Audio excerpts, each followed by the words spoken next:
आज थोरै आजकै यथार्थ बोलाउँ न हामी। थाहा छ तिमीलाई, ताराबाजी लैलै र कुकुरी कहाँ पढेर हुर्किएको म अचेल बलात्कारको दोहोरी भेट्दैछु। मैले सजाय मागेको छैन निर्दोषलाई, मैले कारबाही मागेको हुँ दोषीलाई। त्यसैले आज एउटा कहाली लाग्दो कथा लेख्दैछु। मैले सोचेको थिएँ मेरो कलमले सफलता र सुख मात्र लेखोस् सधैँ, नारीको शरीरलाई साडी र सलभित्र सम्मान गर्ने मेरो कलम। आज पहिलोपल्टकै नारीको लुटिएको शरीर लेख्दैछु। प्रिय चेली, मलाई र मेरो कलमलाई पाप नलागोस्, मलाई माफ गरिदेऊ। मेरो कविताको शीर्षक म मरेको छैन। आज प्रकृति पनि निराश थियो। एउटा कलिलो बालिकाको सास रोकिएपछि त्यो हावा पनि शान्त र चुपचाप थियो।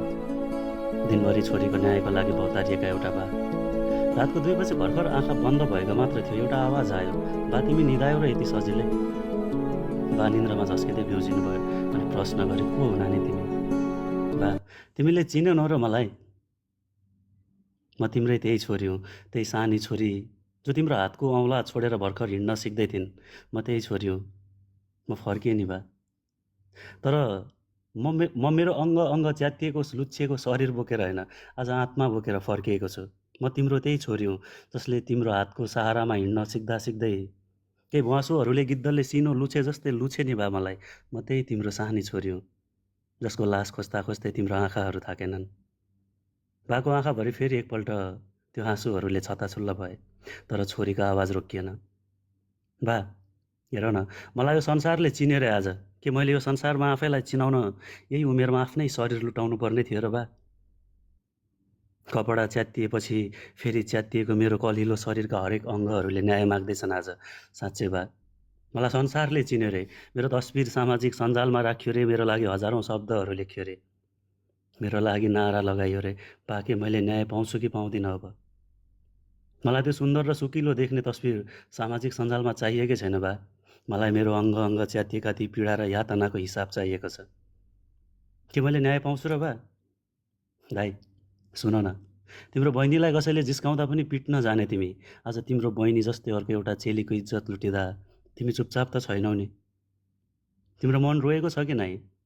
कि म तिम्रो बहिनी होइन र? मेरो शरीरको अङ्ग तिम्रो बहिनीको अङ्ग जस्तै होइन र? कि आज मेरो तस्बिरमा हार्दिक श्रद्धाञ्जली लेखेर चित्त बुझाए जस्तै भोलि तिम्रो बहिनी माथि पर्यो भने त्यही हार्दिक श्रद्धाञ्जलीमै चित्त बुझाउन सक्छौ र? त्यसैले मेरो प्रिय समाज, मलाई थाहा छ म फर्किदिनँ अब, तर चाहन्न म जस्तै अर्को दिदी बहिनी लुट्युन् अब। प्रिय समाज, मैले बदलाको आगो चाहेको होइन, वर्षौँदेखि यहाँ हरेक नारीको शरीरले न्याय मागेको त्यो न्याय चाहेको हुँ। त्यसैले म चाहन्न कि मेरो शरीर लुच्ने त्यो ब्वाँसोहरू फेरि खुल्ला घुमुन् यो समाजमा। आमाले छोरी घर बाहिर जाँदा चिन्ता गर्नु नपरोस्, बाले छोरी जन्मिँदा घरमा मुटु कमाउनु नपरोस्। मेरो प्रिय सरकार, तिमी र म उस्तै छौँ। म पनि भर्खर पाइला चाल्न सिक्दै गरेको कलिलो कोपिला थिएँ। तिम्रो पाइलाहरूको पनि भर्खर सुरुवात हुँदैछ। तर अब पनि त्यो ब्वाँसोहरूलाई सजाय मिल्दैन र समाजमा खुल्ला घुम्छन् भने फेरि भोलि कैयौँ गरिमाहरू नाङ्गिन सक्छन्। कैयौँ गरिमाहरू तडपिएर मर्न सक्छन्। कतै खोलाको किनारमा, कतै जङ्गलको बिचमा फेरि पनि निर्मला र गरिमा नाङ्गिएकै भेट्टिन सक्छन्। म केही भन्न चाहन्छु प्रिय सरकार तिमीलाई। म नाङ्गिएर मरेको होइन, मलाई नङ्ग्याएर मारिएको हो।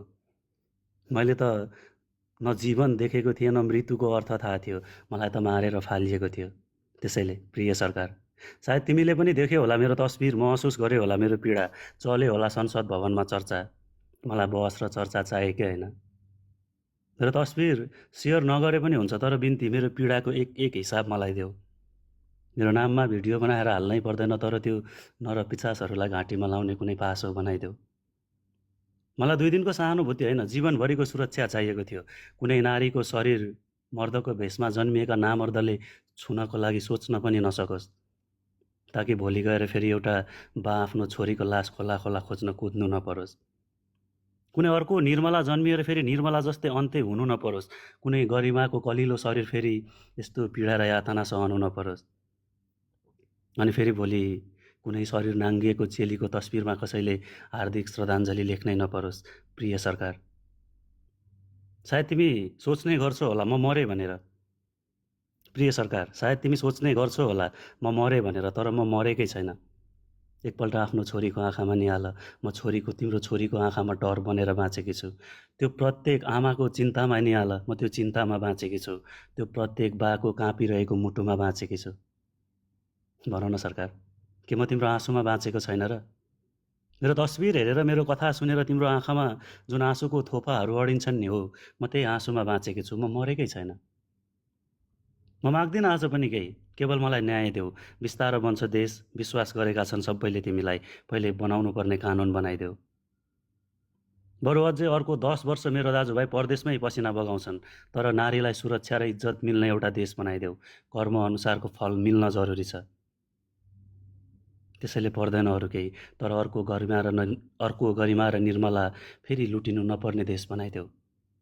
साँच्चै सरकार, तिमीले यति गरेनौ भने नि, नत्र अर्को आमा आत्तिन्छन् घरमा जन्मिँदा एउटी छोरी, रोकिने छैन बलात्कारको यो खेल फोहोरी।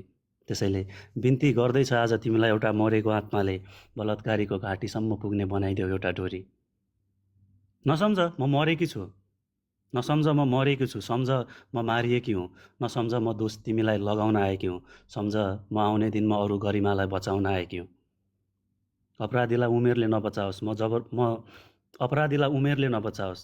म जस्ती भर्खर 3 वर्षमा फुल्दै गरेकी त्यो सानो कोपिलालाई, जसको शरीरको अङ्ग पनि फुलेको छैन, त्यही शरीर लुच्ने त्यो ब्वाँसो र नर पिचासहरूलाई फेरि खुल्ला नछोडियोस्।